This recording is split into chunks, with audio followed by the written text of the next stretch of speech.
What's up, guys? Daniel here with Woodland Acres. I know it's been a hot minute since I've made a video, and that is because I recently discovered YouTube Shorts, and because of how convenient it is making those videos, I just kind of neglected doing these videos. But anyhow, I wanted to shoot something today because last night we encountered a bit of a situation here. As many of you know, egg prices are high. That's the big talk lately. We have our 30 chickens, and I simply we can't afford to lose these chickens.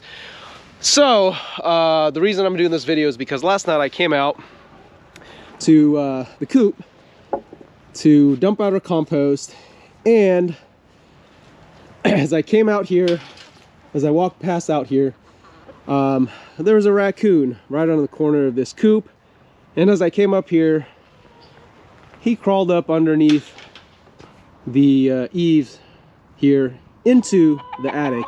Luckily, it isn't possible on this side of the coop for him to get in, but if that happened on that side of the coop, and that's because this side of the coop is actually sectioned off up in the attic area of it, so wasn't able to get access to the chickens. Thankfully, that was on this side. If that raccoon got up on this side, crawled up in the eaves on this side, this is actually the side where the chickens roost at night, and I was afraid it was going to happen. I was afraid I was going to wake up this morning to a coop full of dead birds. Luckily, that didn't happen. But today, the mission here, and this is totally my fault.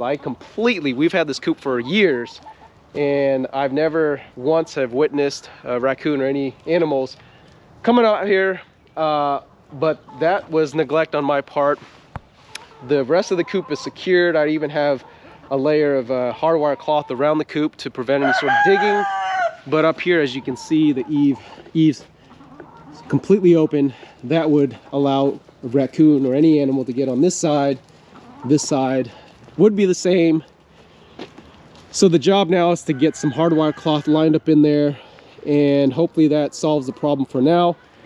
Those of you that follow the channel know we really never had a wildlife problem around the property because Bernard, our Great Pyrenees, was always free range around our yard. Well, those of you that follow the channel now also know that we cannot afford to let Bernard free range, and I've said in past videos I was concerned it was inevitable that something would happen to our chickens because Bernard no longer can guard our coop.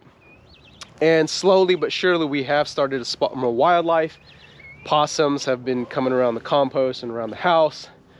Have been a while since I've seen a raccoon, but now that I saw that raccoon last night and I wasn't able to capture it or kill it or do anything with it, it is a matter of time right now before that raccoon comes back. And that's assuming the raccoon's still not hiding up there. So I'm gonna get this lined up, and hopefully that's the temporary fix. The long-term fix, still working on that. Ideally we get Bernard back out this way, but once again, as those of you know, I just simply can't afford to lose Bernard, and that means by having him free range our property. So that's that. Let me stop talking and get to work here.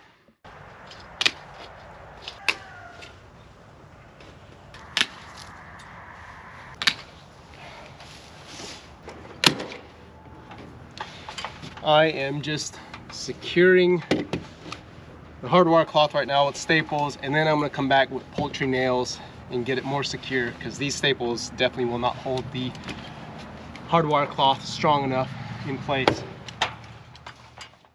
Continuing where I left off, the other day the battery died as I wrapped up putting some hardwire cloth underneath the awning here into the chicken coop.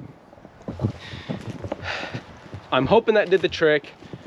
That raccoon has not been back, or at least I haven't seen it. I did spray and put ammonia around the perimeter of the coop. Hopefully that did the trick in keeping them away for now.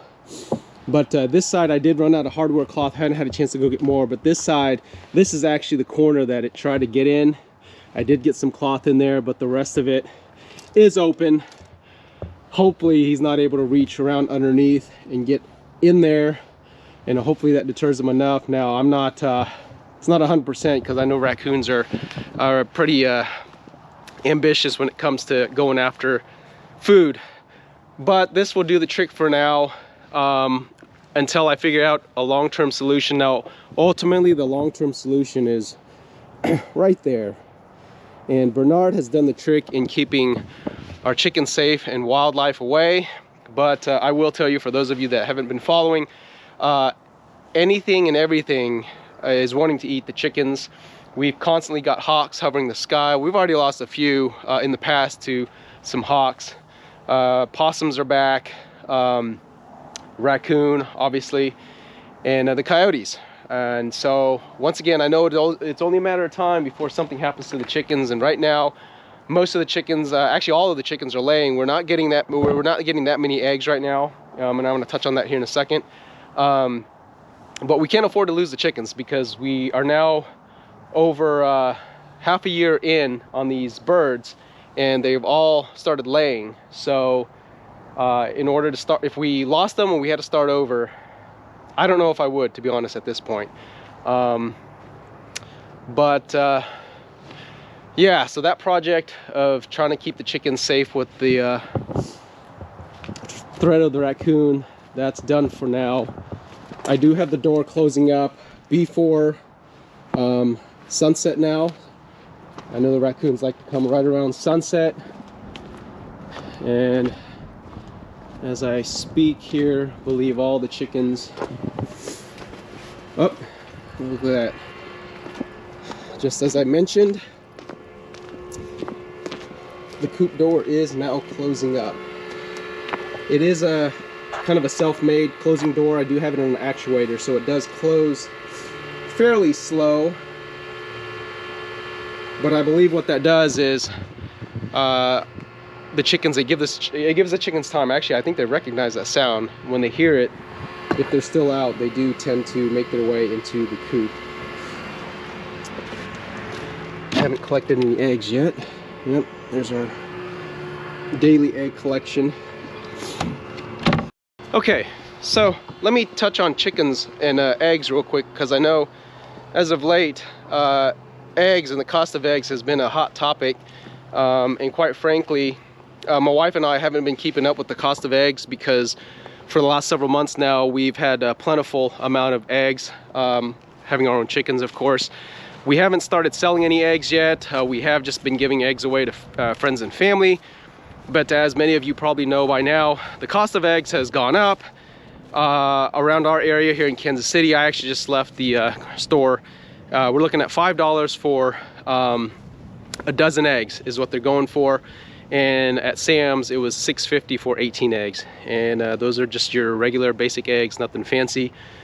So we're still trying to figure out what we could sell ours for, what we'll sell them for, and if we're gonna even consider selling them. It is, for the most part, up till this point, just been a labor of love for us. But the one thing I want to talk about that few folks have not mentioned, especially those folks that don't raise chickens and that are seriously entertaining the idea of starting to raise their own chickens. We've had friends and family that have mentioned and have inquired about raising chickens. But the one thing that I think most folks have failed to consider or think about, two main things. The cost of the chickens and the feed and keeping up with them, that's all gone up. We've raised chickens for several years now, and the 50-pound bag of feed that we buy for the chickens, when we first started raising chickens several years ago, that 50-pound bag of feed was just about $10, a little under $10. Today, that same bag of feed is 20 bucks. So it's doubled in price over the last several years. And truth be told, it's really not worth it in terms of effort and feed cost and everything to try to make money selling eggs, at least at this time, because during the winter months the egg production is actually lower. The chickens don't lay as much. Weather does play an impact. Naturally, I don't give them as much feed just because of the feed cost. But in the summer months, the warmer months, when the grass is growing, the bugs are around, there's food, plentiful amount of food that's around the yard for them, because our chickens are true free range. They don't go through a whole lot of feed. Their egg quality is a whole lot better. During the warmer months, actually, we would be in the green if we were to sell our eggs. And that's because we don't really spend a whole lot of money to feed the chickens during the warmer months. And they don't even eat the feed. They prefer the bugs and the grass and everything that's all around them. So we could make a little bit of extra money. In the end, though, it honestly would probably be a wash if we were to look at it from an annualized point of view, just because of the amount of money we spend during the colder months to feed them. And you know, if you account for labor and everything else, you know, if you accounted for the time and everything that goes into keeping up with them, it probably ends up being a wash. Now, once again, we have about 30 chickens. So we're not obviously we're not an egg producing facility, but those are some things, those are kind of the two main things that folks really don't think about, it seems like, when they seriously talk about raising chickens to get eggs, is the work that goes into it and the expense of raising the chickens. So feed costs. So had some folks that have thought about it, and after I talked to them about how dirty chickens can be and how you're going inside the coop and having to clean out their poop occasionally, regularly, keeping their nesting box clean, and you know, there's a certain type of person, certain type of individual that is okay doing this kind of dirty work. And you'll know if that's you. I think for the majority, once they get exposed or they see what the lifestyle is like, it's not for everybody. And once again, none of this that we're doing, the cows, the chickens, at this time, we're not doing it for profit. At some point, we'll, you know, be able to sell, we will probably sell eggs and beef, but there's no expectation that it's gonna produce a living for us. I'm out here doing it because I simply enjoy it.